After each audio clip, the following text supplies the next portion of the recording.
Hello, welcome to IP centre. आज हम Vinoba Bhave university के सेमेस्टर थर्ड का सेक पेपर का सिलेबस देखेंगे। आप लोग को पता होगा कि न्यू एजुकेशन पॉलिसी के तहत आप लोग का सिलेबस फिर से चेंज हो गया है, जिसमें से आप लोग को पता होगा कि आप लोग को कुल 6 पेपर पढ़ना है, जिसमें से एक पेपर पढ़ना है सेक पेपर। तो सेक पेपर क्या होता है, सेक पेपर का एग्जाम पैटर्न क्या होगा, सेक पेपर का एग्जाम कितने मार्क्स का होगा, सेक पेपर का फुल मार्क्स कितना होगा और पास मार्क्स कितना होगा, ये सारा कंप्लीट इस वीडियो में बताए हैं। इसे देखने के बाद आप लोग को सेक पेपर से रिलेटेड कोई भी कंफ्यूजन नहीं रहेगा। तो चलिए सबसे पहले देखते हैं कि सेक पेपर किसको कहते हैं। तो यहाँ पे लिखा हुआ है, the skill enhancement course are the aim to impact practical skill, hand on training, soft skill etc to enhance the employability of student.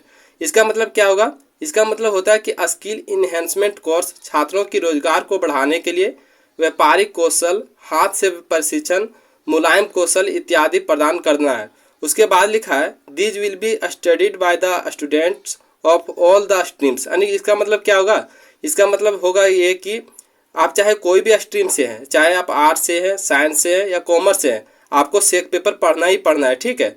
उसके बाद लिखा है, the student will have to opt on a skill enhancement course of 3 credit each in semester 1, 2 and 3 from the pool of courses provided by the institution। इसका मतलब क्या होगा, इसका मतलब होगा कि छात्रों को संस्थान द्वारा प्रदान किए गए सिलेबस के सेमेस्टर 1, 2, 3 में 3 क्रेडिट के एक इन्हेंसमेंट कोर्स को चुनना होगा। यानी कि आप लोग को एक जो है इन्हेंसमेंट कोर्स आप लोग को पढ़ना होगा इसमें से। तो नीचे दिया हुआ सेक पेपर का लिस्ट, यानी कि सेक पेपर में आप लोग को क्या क्या पढ़ना है इसका लिस्ट दिया हुआ है। तो इसमें से सेक पेपर से रिलेटेड कोर्स का लिस्ट दिया हुआ है, जिसमें से आप लोग को इसमें से ही किसी को एक सेक पेपर लेके आप लोग को पढ़ना होगा, ठीक है। तो इसमें से आप लोग को दिया हुआ है, इसमें से लिस्ट है, इसमें से कुल 19 को कोर्स दिया हुआ है। तो इसमें से आप लोग को एक पढ़ना है, चाहे आप लोग कोई भी सेमेस्टर में हो, सेमेस्टर 1 हो या 3rd हो, आप लोग को एक ही इसमें चूज करना है। और उसमें से आप लोग को जो चूज करना है जो आप लोग नहीं पढ़े हुए हैं। आप लोग को पता होगा कि आप लोग सेमेस्टर 1 में ये फर्स्ट वाला पढ़ चुके हैं, सेमेस्टर 2 में साइबर डिफेंस पढ़ चुके हैं और सेमेस्टर 2 में mathematics and computational thinking and analysis भी पढ़ चुके हैं, ठीक है।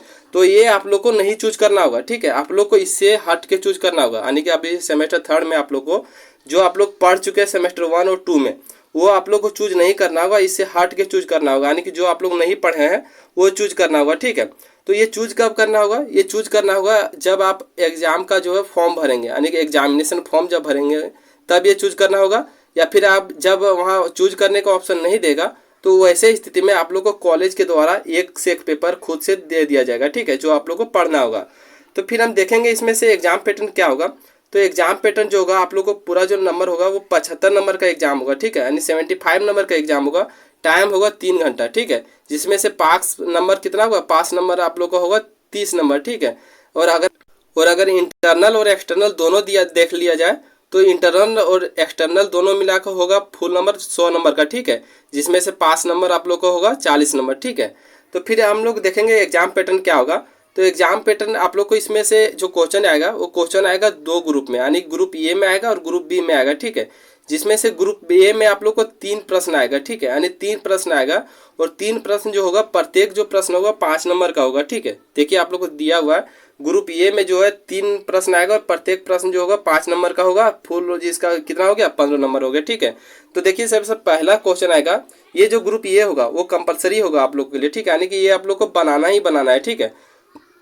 फिर ग्रुप ए में आप लोग को दिया हुआ है क्वेश्चन नंबर 1, 2, 3, 4, 5, ये जितना भी क्वेश्चन है आप लोग को एक एक नंबर का क्वेश्चन हो गया, ठीक है।